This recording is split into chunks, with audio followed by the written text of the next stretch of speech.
We've just started recording the meeting, so everyone please be mindful of your cameras and microphones. And we'll kick off in just a minute here. It's looking like we're getting to be a good enough crowd.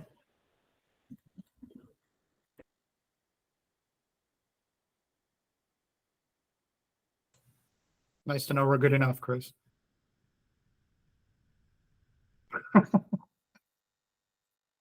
Barely squeaking by, Darren.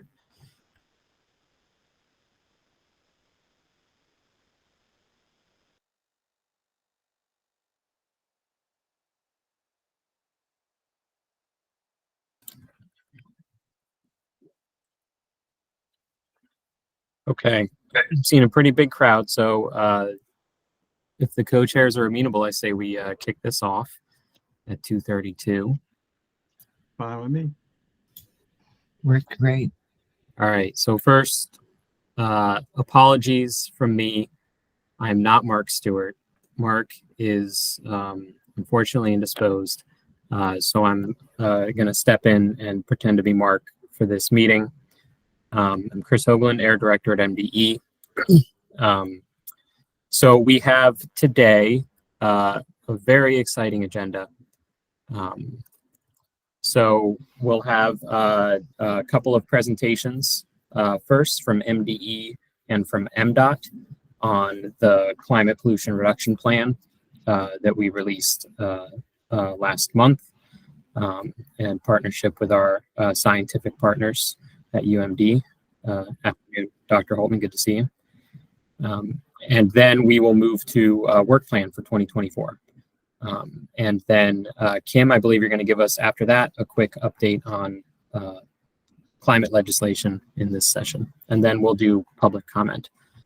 So as we get closer to public comment, we'll ask for members of the public who wish to be added to the list to put their names in the chat. Don't do it quite yet. We got a little ways to go before we get there, but we'll open that up later in the agenda. So with that, I'll turn to our co-chairs, Kim and Mike, for welcome or opening remarks. Just briefly, one of the obviously the major agenda item is going to be reporting on and bringing everybody up to speed on MDE's climate report, or the administration's climate plan. But one of the things I think were fairly criticized for last year were that we were giving a lot of information to members of the commission, but we need to receive information from members of the commission. What tends to happen is we spend a lot of time telling you what's going on, and then at the very end of the year we say, okay, what do you want to recommend? And we'll get proposals that we hadn't anticipated and hadn't spent any time on, and then we don't have time to explore them before we have to have a vote. So the purposes of that 20 minutes later today, and it won't be the only opportunity, is to solicit ideas for what we should be looking at, what we should be considering, so that we can see where we can fit into items into the agenda. We don't promise that time will permit every idea to be considered, but we do want to try to not just have the commission look at things we think the commission should look at, but to look at things that you, members of the commission, think we should be looking at. So that's really the purpose of that. Kim? Thanks, Mike. And yeah, just to follow up,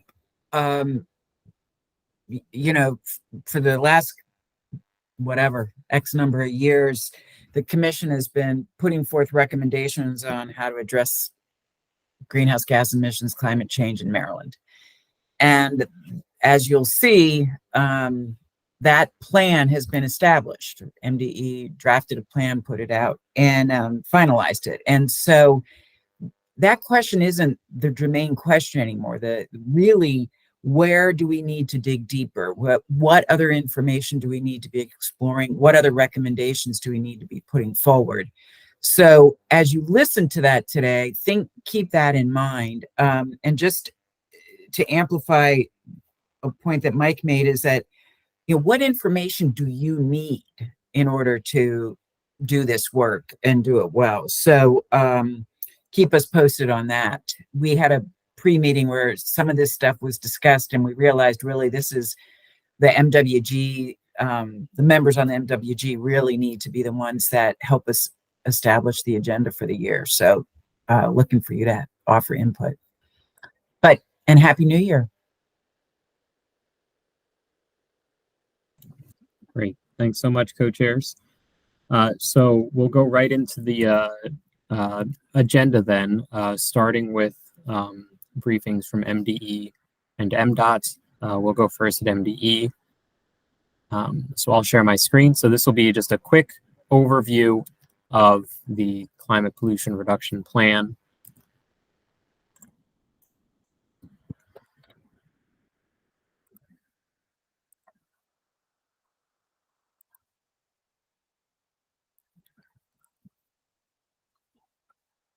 Okay, is that showing up? And great, excellent. So after I finish the MDE slides, Darren Lois will present for MDOT. And we can hear you and the slides are showing. Great, thanks, Sandy. Okay, so we'll give an overview of the plan, we'll talk about policies and next steps, and then we'll open for discussion. So first, an overview of the plan. So we published it last month. It's on our website, mde.maryland.gov, and it's our plan to meet the requirements of the Climate Solutions Now Act, chiefly reducing statewide greenhouse gas emissions by 60% by 2031 compared to 2006 levels, set us on a path to achieve net zero economy-wide by 2045, and create net economic benefit for Marylanders. So in the plan, it discusses 42 different policy measures, and taken together, they add up to a path to hit the new goals. The graph you're looking at right now shows emissions in Maryland by major sector from the baseline year in 2006 out through 2050. The graph on the left shows what our current policies will get us. That's a projection if we were to make no new policy decisions beyond those we've already made. The graph on the right shows how much lower emissions will be if we implement all the actions in the plan. Something key to note is that if you scroll forward from left to right on either of these graphs to the present day, you'll see that we've made quite a bit of progress already. We're already about halfway to 60%, thanks to strong long-term action here in Maryland. So we have a lot of momentum on our side. A little bit more about the progress. We once had the worst air quality in the East. We had 18 coal plants back in 2006, our baseline year for the climate plan. We're down to 3 that are all in various stages of retiring or refiring. And all that poor air quality led to really high respiratory illness, hospitalizations, other public health impacts. But thanks to the progress we've made as of 2022, we are meeting all of the national ambient air quality standards. That was an achievement that took generations of work by a lot of people. It was an extraordinary achievement, only threatened recently by the Canadian wildfires, which were of course driven by catastrophic climate change. So we have a lot of momentum. We've made an extraordinary amount of progress, and so we have a lot to build on as we turn to our new challenges. So inside the plan, I'll go through just a little bit of overview of a couple of key sectors: electricity, transportation, and buildings. So on the electricity side, you can see we've achieved really, really steep reductions since 2006. This has been the sector that has delivered the greatest GHG reduction so far. It used to be our dominant emissions sector, but it is no longer. So current policies got us a lot of progress here. And new policies, especially moving to 100% clean electricity by 2035, will further reduce emissions. And what is key for the electricity sector, of course, is that it enables reductions from other sectors through electrification. So one of our big challenges writ large is moving from controlling very large sources like a coal-fired power plant to lots and lots of small sources, electrifying individual vehicles, electrifying individual space heaters and water heaters. So much of the state's task is now how do we address all of these very, very small sources of carbon pollution. The good news is that the electrification process is well underway. Heat pumps outcell gas furnaces in the United States now. They do so substantially here in Maryland. The best-selling car in the country last year, and in fact the entire world, was an electric vehicle, the Tesla Model Y. And all of these electric devices are now increasingly powered by clean electricity. So this is sort of the the hinge point across sectors, right? We decarbonize the electricity sector, and then we can electrify everything else. And that's how we move to an overall clean economy. We've talked a lot in this group about whether the grid can handle it. We've talked a lot about that and a lot of other processes throughout the state. The Public Service Commission was tasked with analyzing this under the Climate Solutions Now Act. Many of you may have seen the report that they just released, the study, and they just briefed the General Assembly on it last week, finding that, yes, the grid can handle it. Yes, we can manage this. Properly manage the transition will require investments and electricity load increases that are within historic levels. So the key is that we can add electricity demand to the grid from electric vehicles and electric buildings if we manage it carefully. So then moving to the transportation sector, which is now the largest emission sector in Maryland. We have already adopted Advanced Clean Cars 2 and Advanced Clean Trucks. As the MWG members know, we moved on both of those programs last year to move both light-duty vehicles and larger vehicles to zero emissions technology. And we'll hear more from MDOT in a moment, but of course, equally important to electrification in this sector is reducing vehicle miles traveled through public transportation, maintaining and expanding and investing in new service. We get a lot of questions about the EV charging network.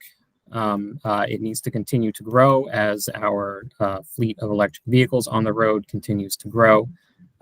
We have several thousand publicly accessible chargers in Maryland right now, and we're investing substantial funding. MDOT's investing through the National Electric Vehicle Infrastructure Program. MDE continues to invest in EV charging through our Volkswagen settlement dollars.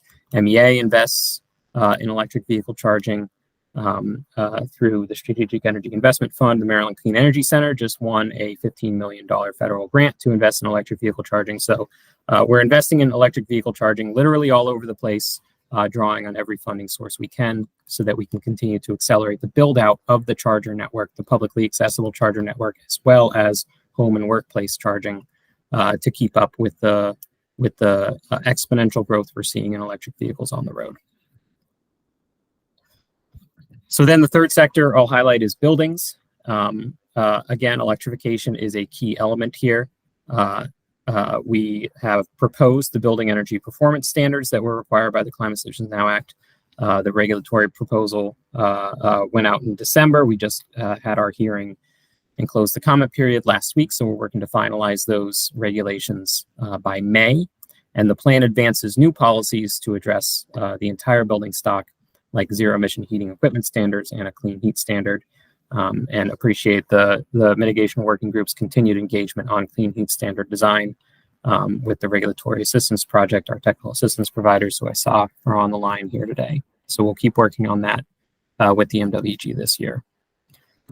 All the electrification work we're talking about, especially in buildings, is one key consideration is that it creates local jobs, right? This is work that needs to be done in your basement, on the side of your house. So one of the major categories for job growth that we saw when we analyzed the economic impacts of the plan was electricians and HVAC contractors. There's lots of work to be done in our homes and buildings, and that's a significant source of job benefits. Also, lower energy costs. We include some estimates in the plan just for the average household. If you switch to an EV and switch to an electric heating system, there are thousands of dollars of annual fuel savings from doing that. And so the role of the state is to deploy more resources to help defray the upfront costs of that so that households can enjoy those energy savings benefits and ensure that the transition is happening equitably.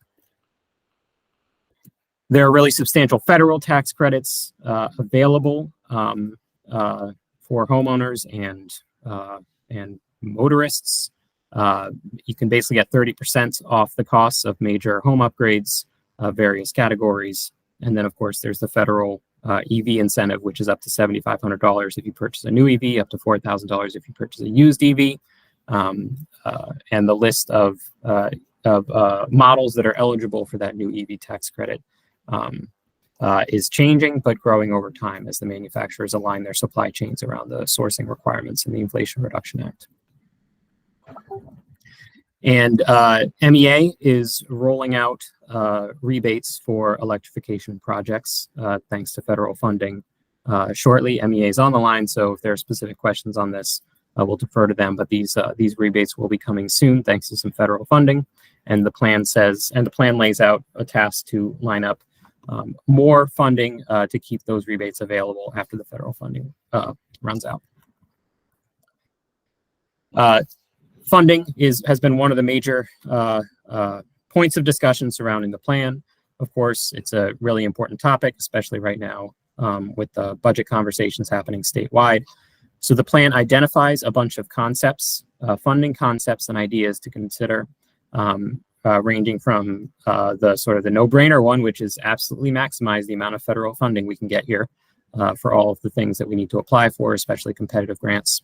And then additional revenue generating concepts, green revenue bonds, expanding our cap and invest approach from just power plants to other sectors, carbon fees, fees on hazardous substances, registration fee changes for fuel burning vehicles, all just concepts to consider that could add up to the level of investment that we would need to sustain over the long term to make the clean economy transition happen.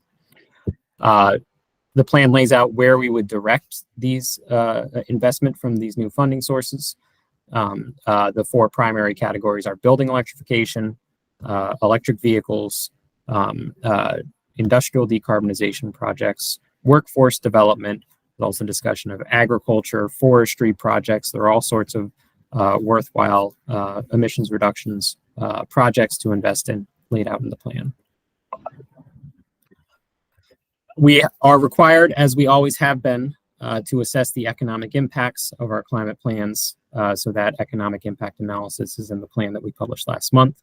I mentioned that we would be creating lots of jobs. The estimate in the plan is 27,000 jobs. There would also be an increase in total personal income. This is effectively just the statewide sum of everybody's salary, everybody's income. Increase that by $2.5 billion in Maryland. Increase Maryland's gross domestic product by about $5 billion. There, as we all know from years of talking about this on this group, there are really substantial economic benefits from investing in climate action, because ultimately that's just investing in projects in communities and homes. And as we shift away from imported fossil fuels and toward Maryland clean energy, there are just cascading economic benefits from the projects and from the energy use changes that they induce. Also significant health benefits. We assess the benefits primarily from reduced air pollution as we move away from fuel burning sources. Those health benefits, as expected and as they should be, are concentrated in historically disadvantaged communities that are overburdened by air pollution and in which there have not been commensurate investment over the years. So hundreds of millions of dollars of health benefits in 2031, thanks to the additional policies. And then, of course, this is a climate plan. We're doing this primarily to address climate change. Climate change is a global challenge. When you assess the climate benefit of the CO2 reductions that we're achieving in the plan using the social cost of greenhouse gases, it totals up to $135 billion in overall benefit to the globe from reduced climate change just from Maryland. So climate change obviously requires action by everyone across the globe. Maryland is not that big, right? We're not that big a part of the world, but action everywhere counts. And even in a small place like Maryland, when we do big things, it adds up to really significant benefits for everyone. So that was a quick overview of the plan. I know that the MWG wants to talk specifics and specific policies. So if you open the plan, you'll see chapters where we go policy by policy, action by action, and talk about what it will take. So this is just a quick summary by sector of the policies, current, modified, and new in the plan. Those are generally how we're dividing the actions in the plan. Current are things, of course, that we're already doing. Modified actions are when we take an existing program and we improve it in some way. And then new are bona fide new programs that are layered on top of the state's current policy framework. So in the electricity sector, we talked about modifications to the renewable portfolio standard closely tied to the development of a new clean power standard, which would be a program to get us to 100% clean electricity by 2035, as well as modifications to the Regional Greenhouse Gas Initiative, or RGGI, our cap and invest program for power plants, with a bunch of other East Coast states, where are evaluating changes to the RGGI program with all the other states right now through RGGI program review. And so we're seeking a stronger program with our partner states that aligns the carbon cap for power plants across the region with all of the state clean energy goals. The transportation sector, and I'll just highlight the newer modified ones that we've highlighted on the slides here. So the plan talks about modifying our EV purchase incentives in line with the Mitigation Working Group's recommendation last year that was advanced by the Climate Commission. So if you open the plan and look at that section, it should look very familiar. It matched the MWG's recommendation exactly. We talk about evaluating the Advanced Clean Fleets program, which is a program that California advanced to increase electric truck deployments. So we're evaluating that. We don't know whether we should pursue that in Maryland.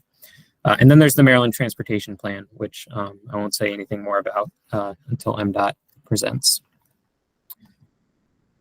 The building sector, we talked about EV-ready standards for new buildings, the Empower program, which was nearly modified during last session, and there's a bill this session that would do that. New incentives for building decarbonization, building off of the ones that we already have. A zero emissions heating equipment standard, which would be a regulation requiring heating and water heating equipment to move toward zero emissions. Clean heat standard, which we've talked about a couple of times with the MWG in the last year or two, which you can think of as the renewable portfolio standard, but for thermal energy, and programs around gas system planning for decarbonization. Industrial and ag sectors, we talked about incentives for industrial decarbonization and agricultural decarbonization. You'll see in the plan that we already have, very widespread use of best management practices and soil conservation practices in agriculture in Maryland. So we're advancing additional investment in new reductions that aren't already being done. The waste sector.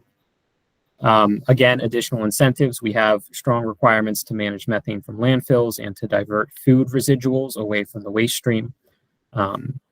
So we advanced additional incentives to complement those regulatory measures.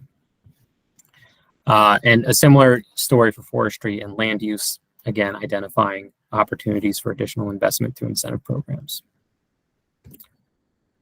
So then economy-wide, we advanced a sort of a unifying policy framework concept called a clean economy standard that would consist of all the different sort of a coordination of all the different policies that we have for particular sectors and to drive investment in particular places into a coordinated economy-wide framework where we are designing our electricity policies in light of our buildings policies, in light of our transportation policies. We also talked about expanding Strategic Energy Investment Fund investments in a lot of the sectors that I mentioned earlier, as well as evaluating the new funding sources that I discussed. So next steps. Step one is to keep on maximizing all the federal funding.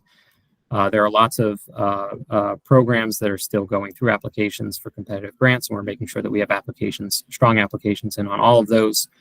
At MDE, we are launching new regulatory processes and finishing the ones that we're in the midst of. Coordinating with the commission, that's going to be a key part of implementation this year and forever, as well as evaluating all of the funding mechanisms. So that was a whirlwind overview. I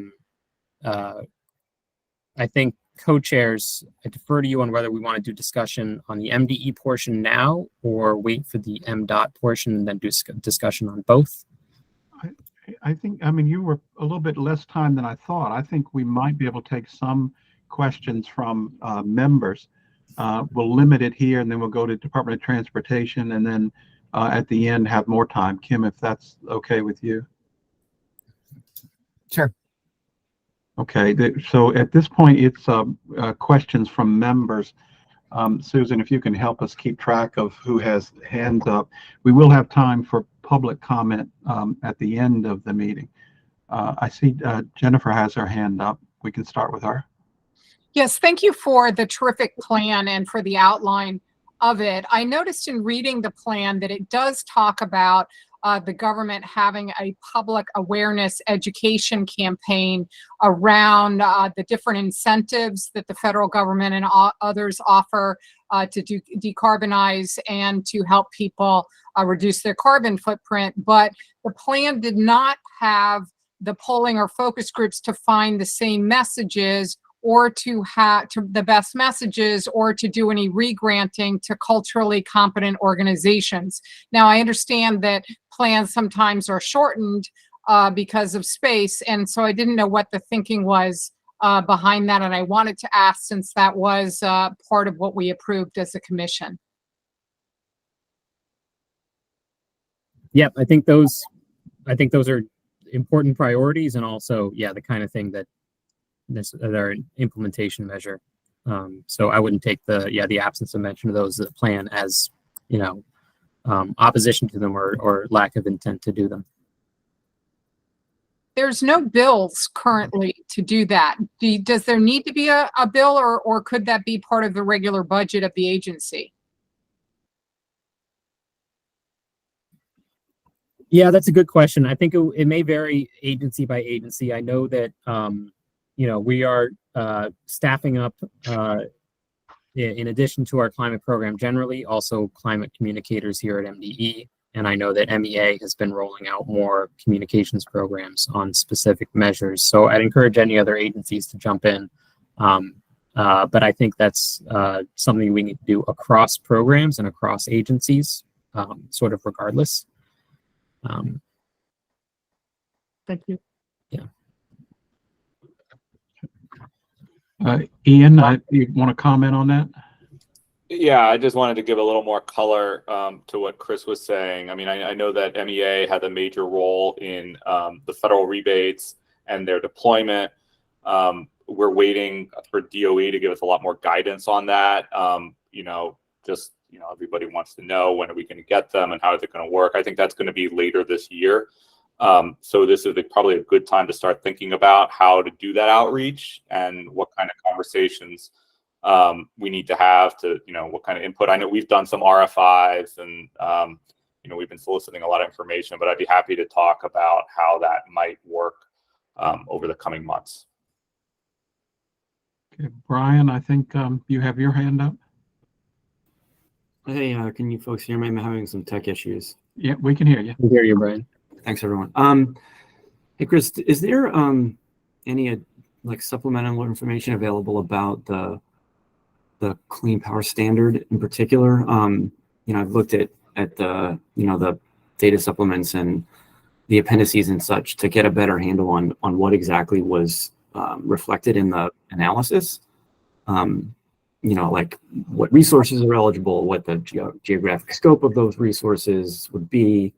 There's some mention of temporal matching of some kind to account for imported power and the emissions associated with that.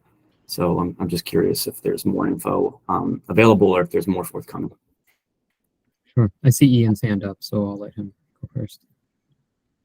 Right. So I think if you look in the plan, the different agencies have assignments over the coming year that we're supposed to do. And the big one among several others that MEA has is to work on that plan and what it looks like. And so MEA is working with some of our sister agencies who, including MDE on this, to scope out what it looks like, to run some models. and to figure out, you know, what it might look like. But at this point, we're not really in a position to really talk a lot about that because it's still underway at this time. Does that help, Brian?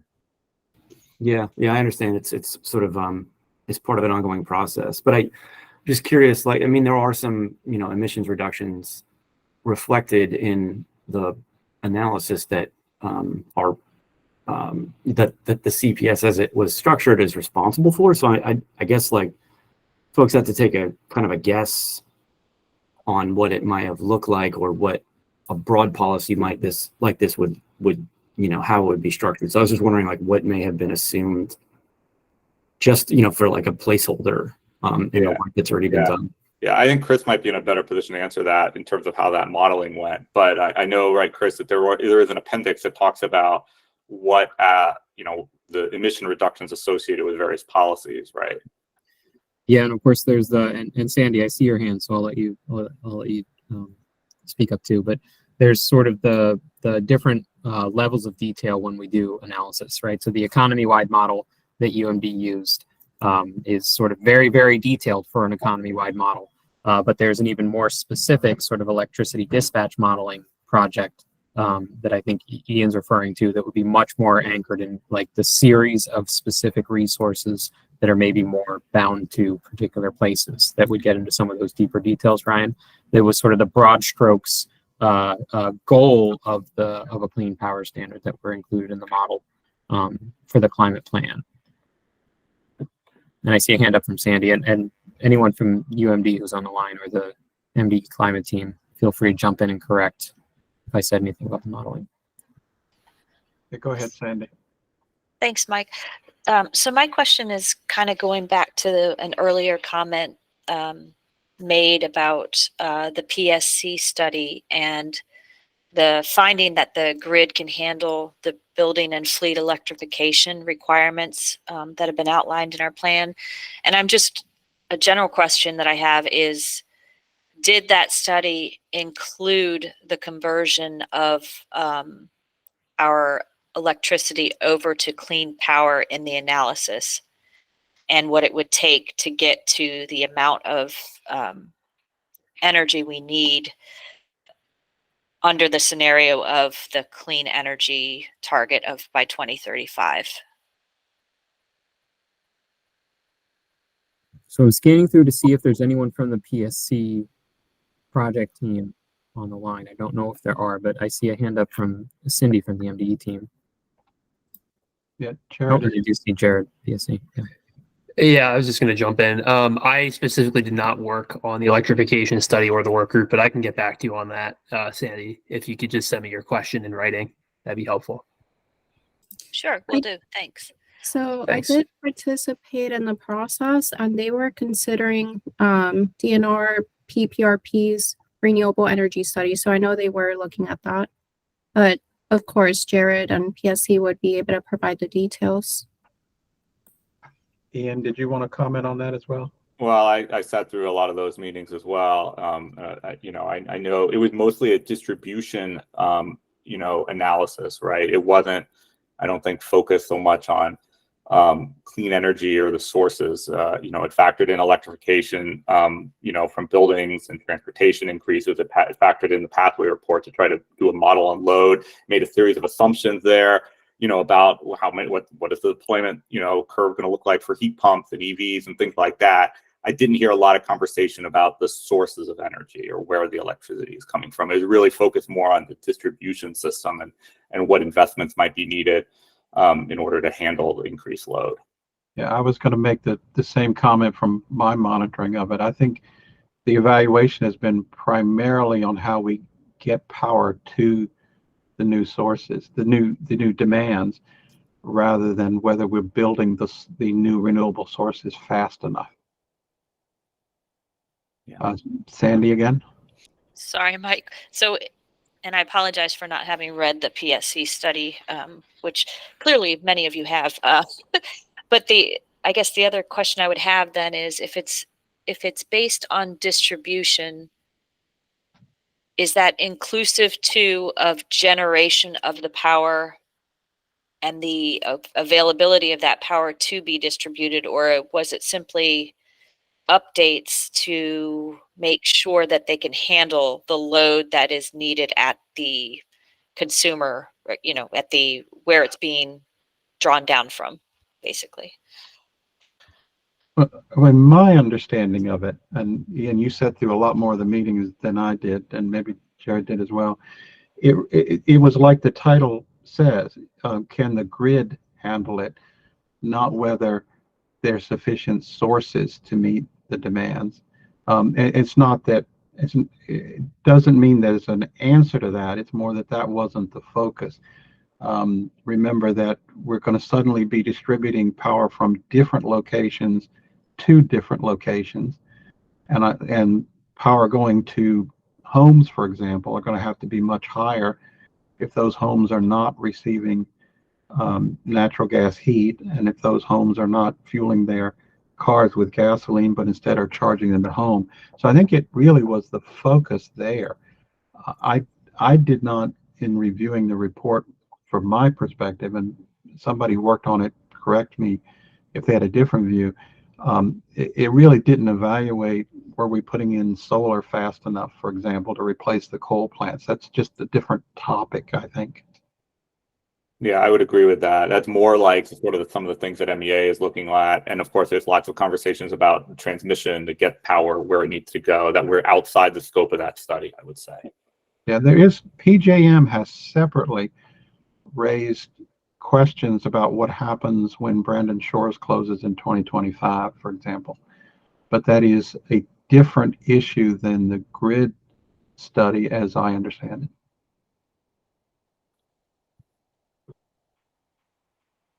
And of course, for everyone, Brandon Shores is the remaining Central Maryland coal power plant. Yeah, Garrett, yeah.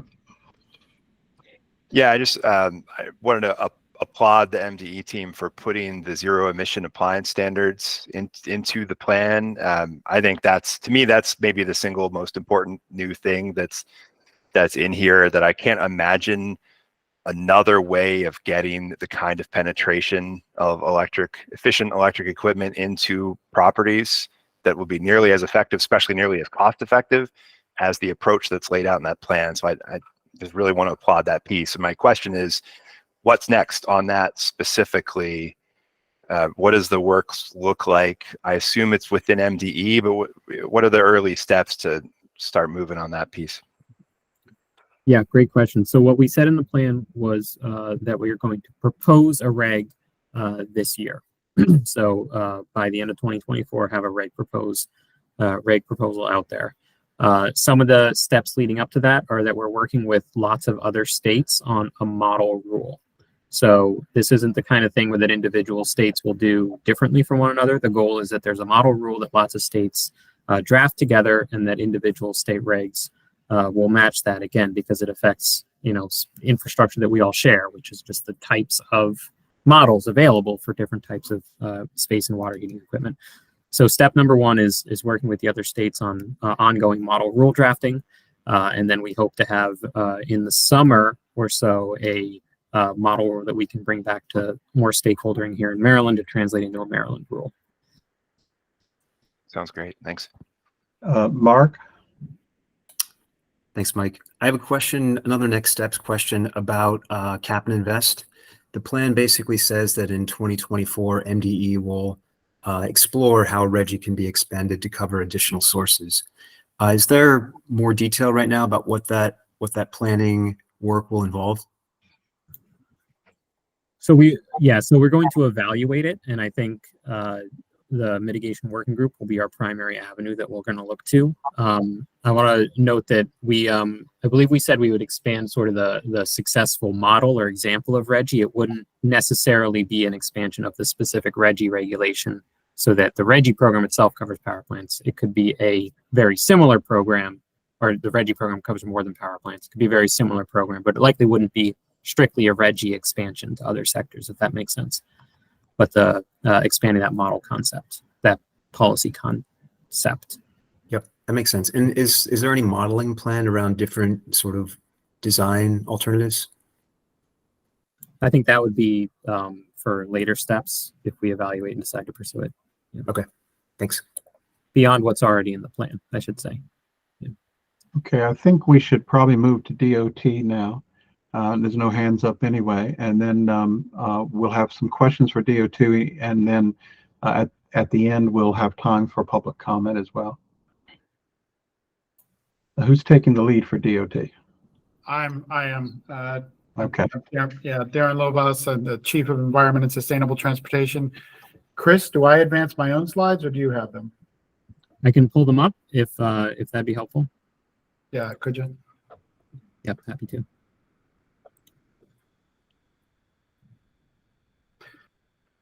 And this is a quick deck, really just 5 slides.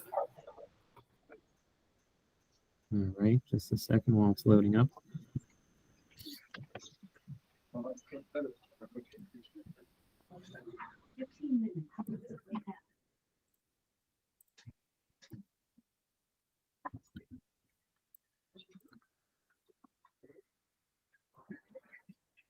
Thank you. All right. Yeah, you can move to the next slide. So what we put together is a complementary analysis to what MDE put out, looking more specifically at the transportation sector, particularly the on-road part of the transportation sector.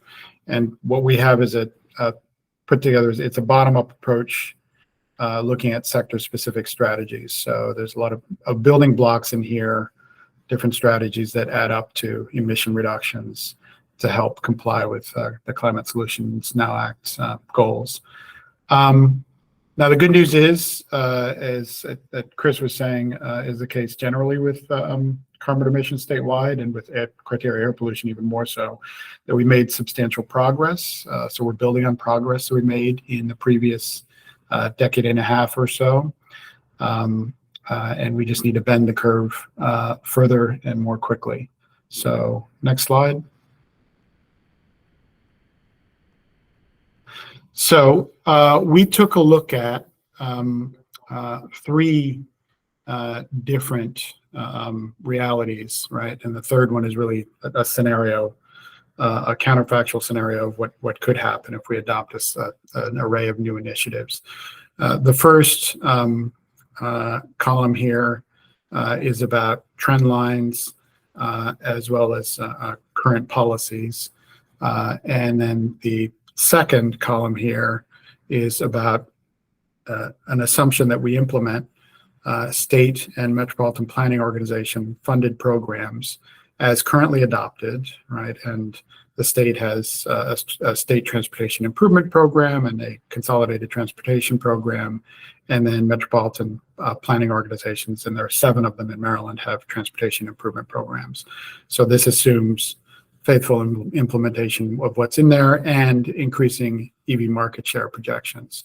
And then the third column is really our scenario of, okay, what could happen if we move beyond that and make additional investments and put in place additional strategies and policies. And you can see what that gets us is about 42% reduction based on current trends and what's on the books currently. And then getting to the 49%, and that 49% is what the Pathways report showed we needed to achieve for the transportation sector's contribution. That's how we could get there. Next slide. So what comprises the plan, and how do the strategies divide up into different big buckets? Because if you look through the plan, you'll see there's a lot of them. The transportation sector is pretty complex, and when you move forward with reductions, it requires an array of strategies. And the interesting news is that a lot of the reductions come from improvements in vehicle technology and turnover of the fleet to a decarbonized fleet, especially electric vehicles. However, about as much of the reductions come from VMT reduction, right? So reductions in vehicle miles of travel. And as Chris said, that's partly about improved transit service. It's also about different commuter choice programs. And it's also about taking advantage of what's in the Metropolitan Planning Organization plans and programs currently, which will drive a lot of VMT reduction thanks to investments that the regions have committed to making. And then the other strategies include a more diverse array of initiatives, including ones that reduce congestion, that yield better system efficiency, for example, through more efficient goods and people movement, as well as low carbon materials uptake through construction. Next slide. So this actually, I just said this. And the exciting news is, of course, what's happening with EVs. In case you missed it, and I hope you didn't, NEVI actually launched the RFP for our first round of funding, or I'm sorry, MDOT actually launched our first round of NEVI program funding RFP just last week. And we're not the first state to come off the starting blocks, but we are off the starting blocks. And one of the advantages of not being earlier is we have a lot of money that we can deploy in this first round, depending on the quantity and quality of proposals we get in. Specifically, we have more than $30 million, which can be deployed to build charging infrastructure across our 23 alternative fuel corridors. So that's exciting. Solicitation closes in April, and we're hoping to get a whole bunch of good proposals in. And that will help provide the supporting context for the dramatic increase in electric vehicles on road that we need to achieve, and that ACC2 will be pushing out there alongside of incentives from the federal and state level. So we're about to pass the 100,000 electric vehicles on road mark for light duty vehicles. That'll happen this first quarter. We're a little more than 92,000 vehicles currently. And by 2031, we need to get to about 13 times that. So that steep growth curve for the remainder of this decade. Then also VMT reduction, and we're thankful to Governor Moore for restoring investments in the Consolidated Transportation Program, including a lot of transit service investments that do help to achieve this goal. And then the other strategies, you see a couple of them listed there. Improved incident response, for example, to reduce congestion by clearing up accidents more quickly, and other means to reduce congestion. Next slide.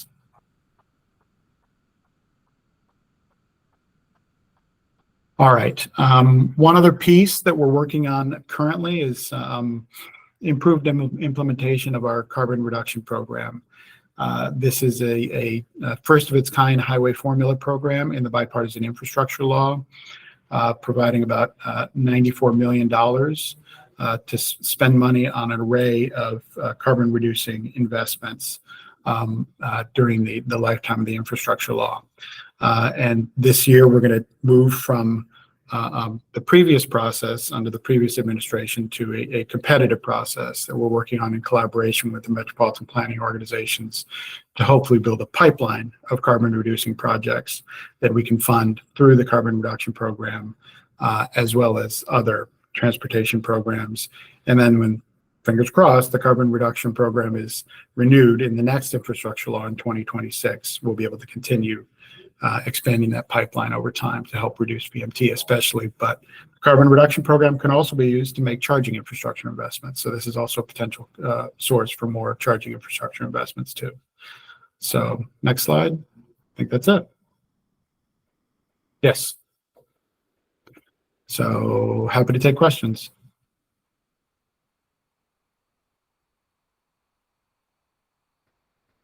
Oh, we can't hear you. Thanks, Darren. Yeah, we don't hear you, Mike. Sorry, my dog was barking, so I put mute on. Jennifer, are you asking a question or just making a comment? Well, I'm always asking about communications because so much of this is about consumer choice. And there's been such a litany of bad press stories between unable to charge batteries in the Chicago cold, or fires that people can't get out in cars, or Ford trucks reducing what they're making. I'm just wondering what your thoughts are about a positive communication strategy around these. Also, given that the federal government is pushing people to go back to work in person, the vehicle miles traveled could go up substantially because of that. Yeah, on the second one first, Jennifer, it's interesting you mentioned that, because in the potential new initiative scenario, we do envision additional telework as a possible means to reduce emissions further, because there is emission reduction potential there. So that is a challenge. Not quite sure how to address that other than continuing to promote the advantages of telecommuting. And that gets to the second piece, which is that, yes, I agree we have a big communications challenge. I'm not sure it's best addressed by state government, though we can help with that. I think it's something where we'll also need help from philanthropy and from non-governmental organizations. Of course, I'm showing a little bit of my bias, having worked at NRDC for more than 20 years. I think those organizations are pretty good communicators. So we're going to need a lot of help to promote these vehicles. I mean, I think our main job at state agencies alongside local agencies is to make sure that infrastructure gets deployed as quickly as possible, and then to work with others to make sure it's in a state of good repair and maintained and operated as reliably as possible, so that people feel confident about the charging environment that they're in. And that's actually one thing in our communications. I made it clear that I'd like us to talk about range confidence and not range anxiety. And I noticed MassDOT did that, and I thought it was a pretty clever move, because it's much more positive, and it helps, I think, to have positive communication frames out there. But yeah, there's no doubt we need a big communications campaign this decade to promote electric vehicles. Jamal? Yeah, thanks, Darren. To what extent is coordination both needed and happening with neighboring states around Maryland's transportation pollution reduction strategies? Good question. Yeah, that is a good question. Sandy, could I ask you to take that? Of course. That's a good question, Jamal. I can speak from my perspective. My office has met with DC DOT, Virginia DOT, as well as Delaware, and with Pennsylvania and others related to electric vehicle charging infrastructure, to looking at greenhouse gas mitigation strategies. We're also in communication with them as it relates to our carbon reduction strategy framework that was released back in November. So we're looking at. Thank you, Sean, for putting a note in the chat for us too. So we've been sharing our regional stories, what's happening within our states. And I will say that if you talk with maybe MWCOG or TPB, one compliment that MDOT has gotten over Virginia and DC is that we have been very openly sharing what our strategies are and what are our approaches in terms of trying to reduce emissions, particularly for on-road emissions. And so it's a lot of information sharing, a lot of sharing notes on how you're approaching project coordination, as well as setting targets. And so I would say we're doing our best to be open. Sharing is caring, and that's what we're trying to do. As with water quality pollution and other sources of mitigation needs, air quality is not any different, and greenhouse gas emissions reduction is not abiding by Maryland state borders. It's an airshed similar to a watershed, so it's very important that we're on the same page with moving forward. Yeah, and I guess the only thing I'd add, Jamal, is that and I only discovered this after coming here, there are bodies and tables through which coordination can be made more effective. So there's a Northeast State Transportation Officials, or NASTO organization that we are an active part of that includes Maryland as well as surrounding mid-Atlantic states and Northeast states. So there's a lot of work going on there, for example, to coordinate our activities around NEVI implementation. Tom, let me come to you in just a minute. Let me ask one follow-up question. I don't know if this is for Darren or Chris. Can you just tell everybody what the status of advanced clean cars in the neighboring states are? Because a lot of people raise what I call the Tyson's Corner problem. Is everybody in Montgomery County just going to buy their cars from Tyson's Corner? Yeah, thanks, Mike. And that's one of the areas where there's endless interstate coordination, because those are multi-state standards. Yeah, so Tyson's, any dealers in Tyson's will be subject to clean, it will be, manufacturers selling into Tyson's will be subject to clean cars 2 earlier than any manufacturer selling into Maryland, because Virginia, Clean Cars 2 will be effective in Virginia in model year 2026 rather than model year 2027 here in Maryland. DC and Delaware both adopted last year, so their program is coming into effect model year 2027 along with Maryland. West Virginia and Pennsylvania have not adopted, and I wouldn't hold your breath for them. Up the East Coast, most of the states have adopted or are in the late stages of adopting. Okay, But Tom, in terms of our neighbors, Virginia, DC, Delaware are in with Maryland. Tom, you had a question? Yes, good afternoon. Thanks. Regarding the vehicle charging infrastructure and the grant monies, funding sources that are coming into Maryland, I was curious if there are any metrics being established within MDOT in terms of how to maximize the number of actual charging charging stations, per $1 million being spent, or flipping that the other way. So some way that we can ensure that as much money is making as many vehicle chargers in the state as possible. Yeah, that's a really good question. Sandy, Sean, correct me if I'm wrong, but that's something we're going to need to work on after we finish this first stage of NEVI, which is very much run by that metric of effectiveness, namely making sure to build out charging infrastructure across our 23 major highway corridors, designated as alternative fuel corridors across the state. And charging stations have to be no more than 50 miles apart and at major exits or interchanges. And there's actually a map, if you go online, that shows where the opportunity areas are to leverage the investment in that beginning round of grant making, or of awarding rather, of funding, so that we spend that money as efficiently and effectively as possible to build out our corridors. And we could do it in the first round, depending again on the quantity and quality of proposals we get in. And then after that's built out and certified, we pivot to community charging investments, right? And that's something utilities have already been doing, and Tesla's already been doing, and there are other entities that are already on that playing field. And that's where things get more interesting, and metrics like the one you're talking about, Tom, will be useful as part of a strategy.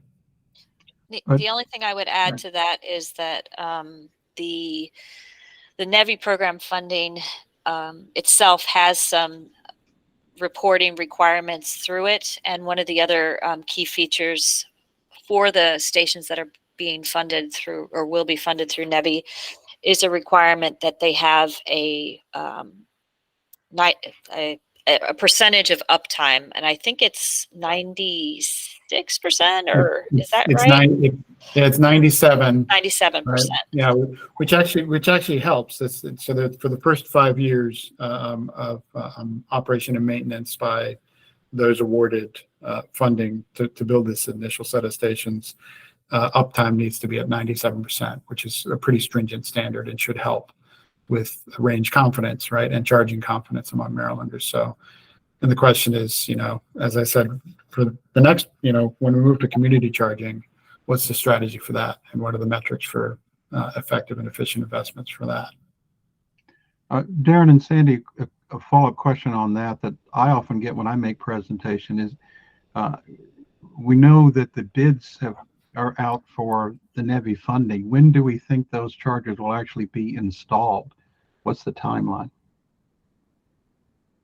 So the RFP went out last week. Solicitation closes in April, and then we have an evaluation process, which is the design build evaluation process that our State Highway Administration has deployed many, many times in the past. And we decide who the winners are and make those awards in the summer. And then construction happens as quickly as possible. Mike, it remains to be seen whether we'll attach a requirement that construction has to happen within a year, as some states have done, or as other states have done within 2 years, right? Or some other mark. But the hope is that we'll actually see steel in the ground, so to speak, starting in as early in 2025 as possible. Okay. Any other questions from any members? Okay. Please join me in thanking both of our presenters. I think that's obviously there's a lot going on beyond what the Mitigation Working Group and the Climate Change Commission is doing. And I think it's important for us to stay up to date on all of those issues. But the next part of the agenda is to try to hear from you on what you think we should be addressing and what are the issues that we should look at in the coming year. I know, Jennifer, not to put you on the spot, but I know last year you had some suggestions at the last minute that we couldn't get to. Would you like to put anything on the table this year? Yes, thank you very much, Mike. I really appreciate that. One thing is I do think that we could do a better job in the innovation and startup of climate tech companies. I've been involved in doing this in Israel, where they have literally over 800 climate tech companies way far ahead of us. And we have the great fortune in Maryland is having a special partnership through something called BIRD that provides $5 million in funding. And Kamala Harris came here and announced a special $70 million grant. So I do think there's a lot more opportunity for climate startups. Speaking of climate startups, one of the agencies that's on this Zoom gave a major award to Jump Lights, which is a company in Rockville doing great work in making lighting for greenhouses that's a lot better. I'm very concerned about the amount of lighting and electricity that goes into growing cannabis. And so we kept talking about different kinds of buildings, but I don't think greenhouses were made one of the buildings that would follow underneath the new regulations. So that's another thing I was thinking about. Also, these e-bikes or other kinds of things for incentives, not just cars or trucks, but also to look at e-bikes and to try and get more people to use some of those things, were all things that I was interested in seeing if we wanted to put it on the agenda or not. Let me make sure that I've captured the potential agenda items. On the first one, are you proposing additional funding for startups or additional publicity for startups, or can you give me a little more detail of the topic? I think all of the above, to see how we can really maximize our universities and some of the work being done through the Maryland Clean Energy initiatives and whatnot to strengthen our state as a hub for innovation and startup companies in the climate space. I think that could be very helpful. And again, the second thing is these greenhouses and what's happening with them in Maryland in terms of some of their electricity uses, and then the e-bikes and other kinds of non-cars that are using electricity. Yeah, agricultural buildings are currently exempted from the building energy performance standards. On the e-bikes, are you proposing incentives there, or are you proposing a program somewhat similar to the incentives that were proposed for cars? Yes, particularly because they can be used for people working in delivery, food delivery, and that sorts of thing. Whether you could, use them for, for delivering groceries or food. Okay. Okay. Anyone else got a proposal that you'd like us to address this year? And I don't want to define. Don't want to limit the discussions to solely this period, but we do want to get as many ideas as we can. Brian, first, and then Bob. Hey, Mike. One suggestion that I advanced last year, a bit late for getting it into the agenda, and also it was a bit sort of outside of the focus areas, was for the state to look into alternative greenhouse gas accounting approaches, specifically for the power sector. And I don't want to get into the weeds on it too much here, but one benefit of moving from the framework that exists right now is that it essentially excludes all of the benefits of the RPS. So all of the procurements of clean energy attributes on behalf of load don't get factored into the way greenhouse gases for the power sector are tabulated. Can you expand on it just a little bit, so those who are not familiar with that accounting issue? Sure. So at a high level, and others can probably come in and help clarify some details here for me. But at a high level, greenhouse gases for the power sector are the sum of emissions from emitting facilities within the state and imported power multiplied by sort of a region-wide, PJM region-wide emissions factor. So it's really kind of a reflection of like physical greenhouse gas emissions, which I think comports with the broader greenhouse gas accounting framework, because it includes more than just the power sector. But in this framework, unless a new renewable generator or an existing renewable generator or an existing carbon-free generator is physically located within Maryland, it doesn't really count towards those values. So, for example, all of the offshore wind, the state, ratepayers in the state are purchasing the attributes associated with that generation, actually the physical power as well. But since they interconnect in Delaware, or are projected to do so, they don't factor at all into the greenhouse gas accounting framework.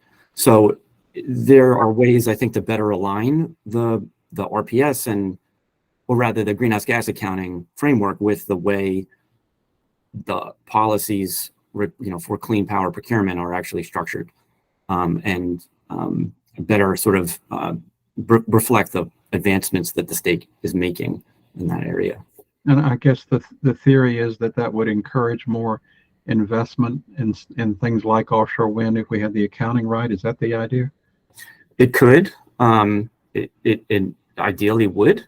But if nothing else, I think it at least gives Marylanders a better understanding of how the various policies that govern their energy procurement actually work, essentially, because they're currently kind of separate and not accounted for. Okay, thank you, Brian. Bob, you got your hand up? Yes.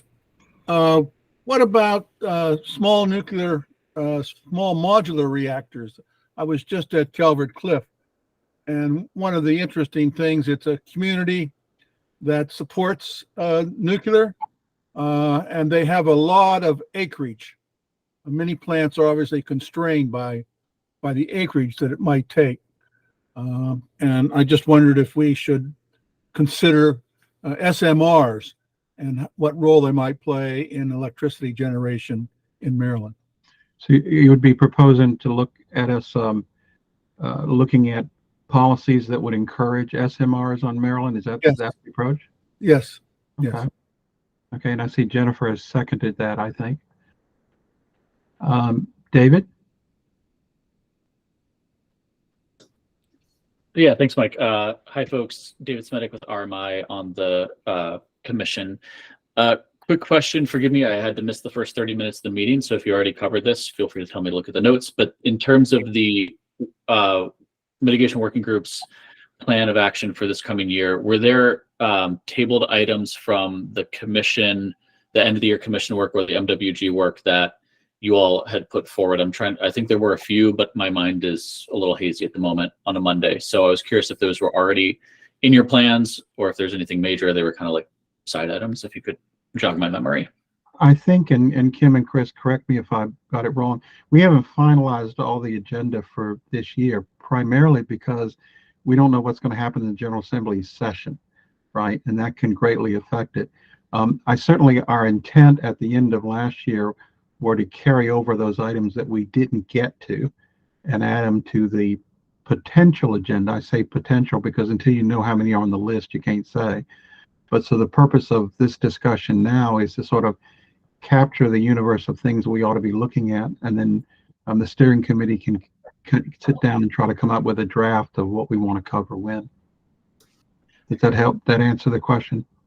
It does, and I think some of the stuff that I remember from last year, as I'm sure central to a lot of the conversation going on right now, is around funding, and so I think that continuing to get information from the commission's perspective, from the mitigation working group on a variety of funding choices, whether that's state spending or other areas. It was a hot topic from the report, and we're going to need money. So would love to continue to get the MWG's expertise and information on that. Yeah, I certainly would anticipate that will remain a hot topic, though obviously what the General Assembly does or doesn't do may well impact that. Garrett?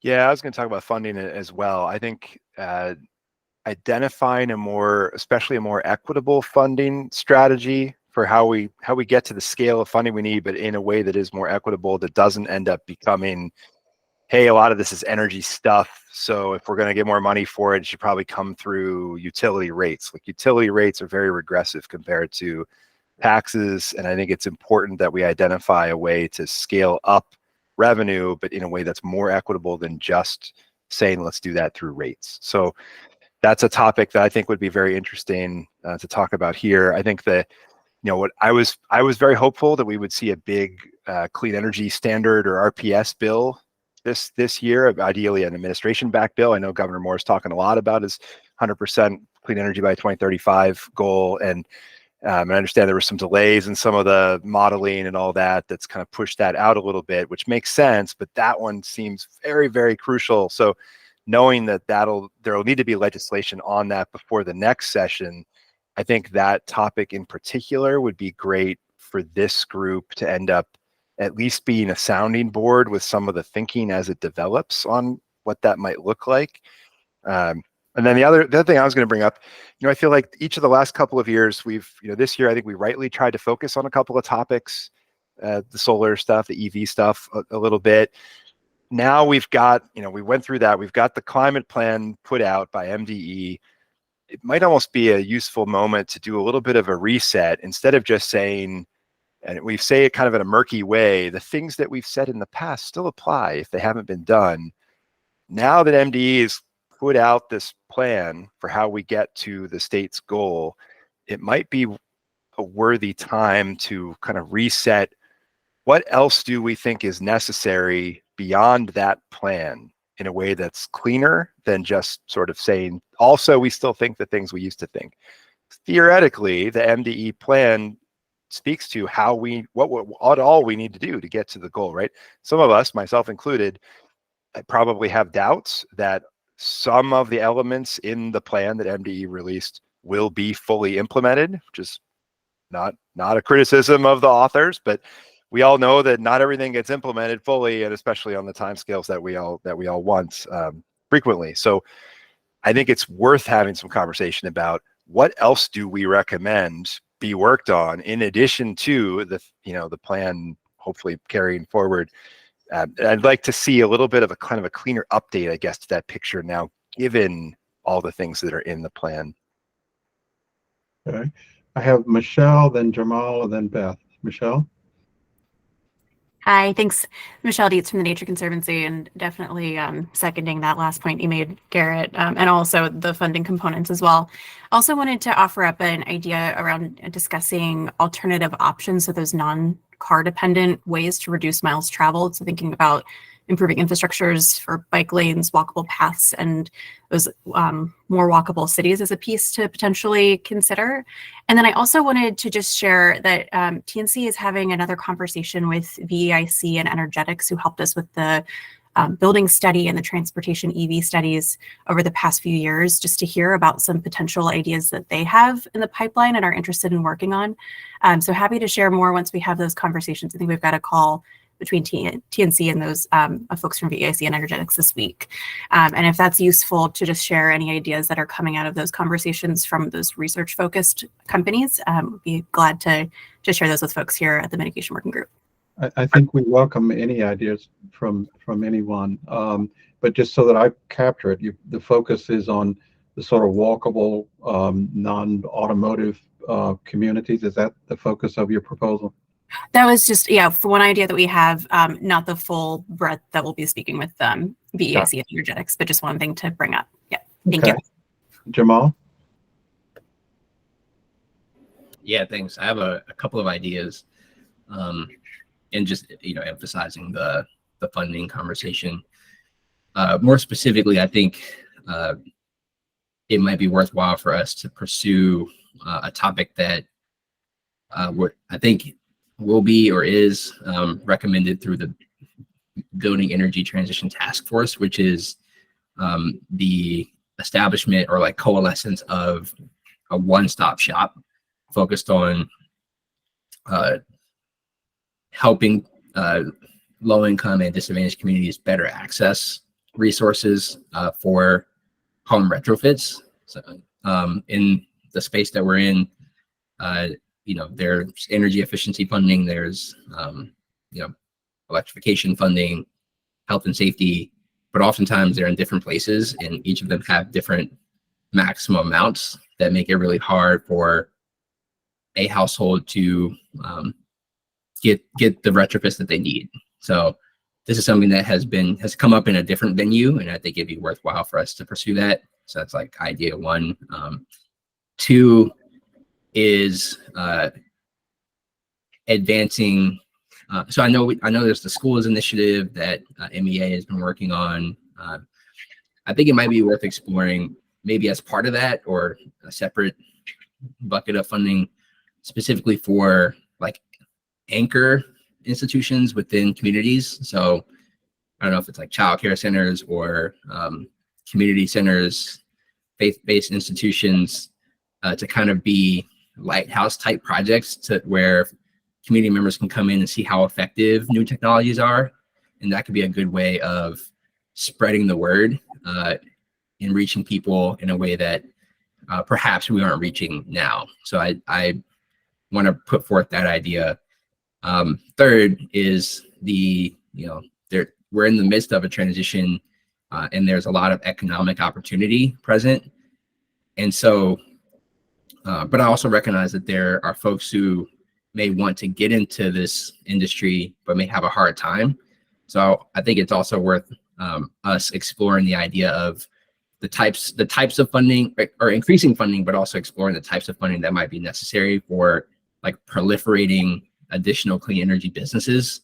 So through workforce development and training, other technical assistance, other types of funding that might be helpful to take advantage of all the money that's coming down from the federal government and all of the resources that we currently have in the state.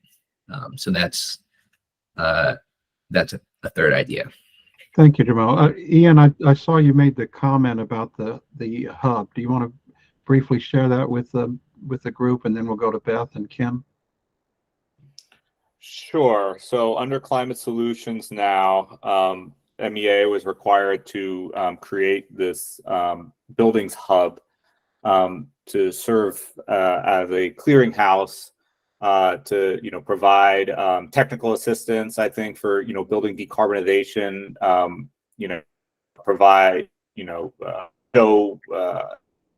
funding resources sort of, like I say, direct, interested parties to some possible resources to help them meet some of the challenges, whether it be BEPS or not BEPS, right? Whether it be a large building where there may be more, ability of the building managers and, to understand those requirements, but there may also be a need in smaller buildings, especially, right? Especially small commercial, but also potentially residential to connect resources. So, this is something that I know a lot of other jurisdictions are doing. Washington, D.C. has one. So we're still in sort of the initial stages here of setting it up. And, we have limited resources to do so. But I think that is something that's within, what I believe is within the scope of the hub. Okay, Beth, and then Kim. Yeah, well, I often find myself agreeing with everything Jamal says and everything that Ian says. And so I just want to put a pin on the workforce and the business development. So, finding a contractor that is going to know how to do the right thing is going to give you an electric heat pump system instead of electric resistance heat. And it seems like there needs to be such a bigger education effort around building the workforce and the businesses that are going to implement the IRA and everything else that we're trying to do.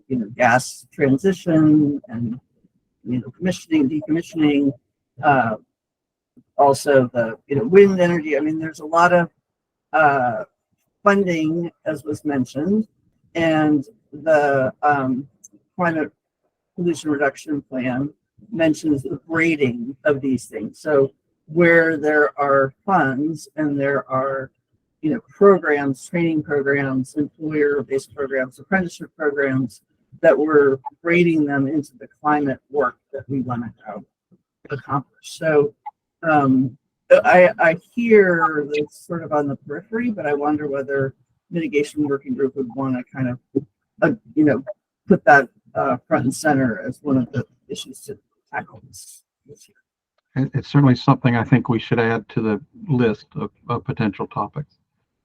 Kim? Yeah, I guess I want to follow up on the point Garrett made 5 or 6 people ago now. And that is, the plan is, as Chris described, has existing current programs and then has new. And one of the assumptions is that the current existing are being fully implemented, and we know they're not. I think it would be helpful to understand the status of those programs and where there are shortcomings in their ability to be implemented. So is it a matter of staffing? Is it a matter of resources? Is it a matter of incentives, et cetera, et cetera? And so that's my recommendation on some actions MWG could take. Do you have a thought about the timing of that? Because some of the proposals, of course, are legislative, some of them are regulatory, and some of them are staffing. Do you have a view on when you would have that sort of, I guess I think of it as what you're describing as a progress report? Sure. I mean, I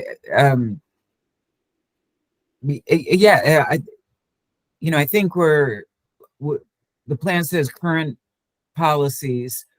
Not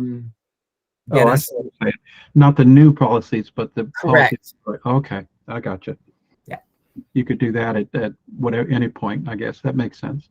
Yeah, I mean, I would say sooner the better, so we know what needs attention. I thought you were asking for a progress report on the new proposals, so I got you now. I don't see any more hands. Any other members want to put any topics on the table? Jennifer? Yeah, you're muted, Jennifer. One is to look at AI and how AI can help the government use less energy, and also just how that's going to impact, because people are using AI and it uses a lot of data centers. So just more work around AI to help us solve problems or to see what the energy impact is. And I didn't know if we wanted to survey the elected officials who serve on the key committees to ask them, or there areas they wanted us to particularly take a look at. I know that in the past, at least one of the key people said that they don't understand transmission and how some of this conversion is going to impact transmission. I don't know if that's been solved, but has there ever been a practice of asking the people on key committees if they have any ideas for us? That's a thought. I see Dana is online, but I won't put him on the spot right now if he wasn't. But I think soliciting something certainly makes some sense. Jamal, you're going to have the last comment before we open it up for public comment. Okay, sounds good. And forgive me because I don't know as much about this topic, but it might be interesting for us to explore something like a energy storage, a battery storage pilot or set of pilots for the state. I know that we're continuing to electrify and also install more rooftop and community solar. So to pair that and to help reduce peak load, installing more distributed energy, more specifically battery storage, in concert and in partnership with renewable energy development and electrification. Okay, thank you. And Dana Stein says he'll take Jennifer's question back to Delegate Stein. So I assume it's not Dana who is online using Dana's account. But in any case, I know Jeff wants to make one comment. Please raise your hand if you I would. think, Hi, sorry, Mark. yeah, housekeeping note, Mike. I think we were going to get an update from Kim on You're right. bills. So during Kim's update, any members of the public who wish to sign up, I see a couple of you already have, please put your name in the chat. We'll add you to the list and we'll make sure we have you when we turn to public comment after Kim's update. Thank you for the reminder. Kim, you're up. All righty. So I guess it's week 2, maybe, of the session, and there's lots of conversations and bill discussion. Not as many bills have come out yet, so we don't have bill numbers on a number of things. So I'm sure all of you can add to the list of bills that I'm thinking are coming out. But anyway, that's where we are right now. There are a few with bill numbers. HB 91 is a bill that is going to phase out the use of fossil fuel lawn equipment for the state. I believe it's 2025 is when it would they need to expire. So the state would no longer use the leaf blowers and mowers and whatnot that are fossil fuel generated.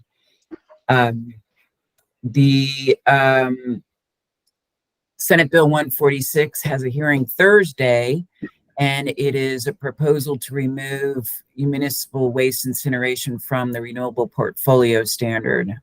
This is a bill that's been introduced many a time, so that bill is coming up. And then HB 323, as an FYI, is a bill that the Public Service Commission has put in to have the chair or his or her designee serve on the Maryland Commission on Climate Change. So thought that was sort of interesting. The other bills that I'm fairly certain are coming in but don't have bill numbers include a bill I believe Delegate Stein has put in, as well as I believe Senator Augustine, on the manufacturing exemption, and they simply took the language that the commission put in the final report and put it into a bill. So that's coming. There is a bill that Senator Elfrith is putting in along with Delegate David Fraser Hidalgo, incentivizing solar. And I have not seen language, so I can't remark on the specifics of that, but that should be coming. They had a task force and recommendations were formed out of that task force. There was a complementary effort underway to propose legislation dealing with solar siting. months of work with the solar industry, the counties, the ag community, some environmental advocacy groups, etc. There could not be consensus, and so the bill is coming out to be a work group or a commission that would further look at the siting issues. A lot of contention there. There is a bill that deals with vehicle miles traveled that will be coming out, and it pertains to any when there's a proposal for a additional roadway or expansion, that the greenhouse gas emissions that would result as from that building be factored into the permitting and decision-making process. Then the last section has to do with funding, and there are, if you didn't see it, the governor's budget came out last Wednesday. There is I guess a reallocation, I think he calls it rebasing, of $90 million that up to $90 million of CEF money that may go towards implementation of the climate plan. And if the money that does get moved, 50% of it shall go to, at least 50% shall go to LMI communities. So that was additional there. And then there's a bill with the acronym RENEW, and I can't tell you exactly what that stands for, but it is a one-time charge for the biggest greenhouse gas emission producers that operate in Maryland. I believe that's the case. And they would be charged a fee based on how much pollution they put out. And that would go into the state to address climate change impacts. So these are, yeah. I don't have any more details on that, actually. So, as I said, other people may be aware of other bills that I'm not, but that's the list that I have. Anybody have any questions or any additions? No? I got a question for you, Kim. What bill, either on the list you mentioned or ones that haven't been around yet, are you most excited for and your biggest priority to push through this year? Oh, thanks. I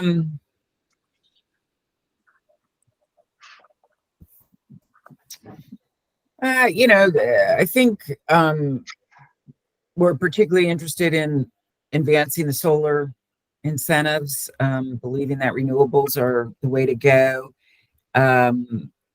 The bills that were associated with the climate plan are a top priority. So I think there were 6 that were in the climate plan that included the manufacturing bill, the RPS funding. I just wrote all that down. Where is it? Yes, funding, Empower, and EV deployment are all, anything in those directions are a top priority for us too. So we're excited about those. You didn't ask me, Chris, but I can tell you that I'm primarily. You're gonna be next, Mike. I'm primarily disappointed that there's no progress on solar siting, because I continue to believe that the obstacles to us putting in additional solar farms are a huge problem for us achieving the greenhouse gas reductions that we need, as well as putting at risk the supply of electricity in the state. But that's anyway my personal view on it. I completely agree with Mike on that, and it is yeah, if anybody wants to buy me lunch or a beer, I'll tell you really how I feel about this process. I'd buy you a beer and I'd join in. Okay, any other comments or questions? Okay, I I think know. maybe I'll, Go ahead. if I could give one note, maybe just near the end of the meeting about some optimism. I mean, we've all read the terrible news about the budget for a long time now, but if you look through, you'll see that there's one bright spot, and that's climate and clean energy. And I think that thanks to the strong programs the state has put in place, thanks in no small part to you all, that is a bright spot in the budget. That 90 million Kim mentioned, MEA's investments this coming fiscal year are going to be really strong. MDE, we're hiring more staff. So, we have strong momentum here, thanks to hard work for a long time. Very supportive administration, right? The Moore administration had to make really, really hard decisions constructing this budget. And I think some of the, it speaks to their priorities that this part of the budget is expanding to because of the priority here. Yeah, and I see Jennifer's hand up, and then we'll turn to public comment. I just had a question whether the 90 million includes any increase in shore restoration money, given the expanded flooding problems that we're having. To the best of my knowledge, the money is not allocated yet. It may be allocated, and the state has to develop the process and the criteria for that. I've got meetings later on in the week to hopefully get a little bit more insight. But Chris or Ian or anybody else might know more than I do. I think that's right, Kim. We're still working on exactly how to deploy those funds, but I think we're focusing on priorities from the climate plan.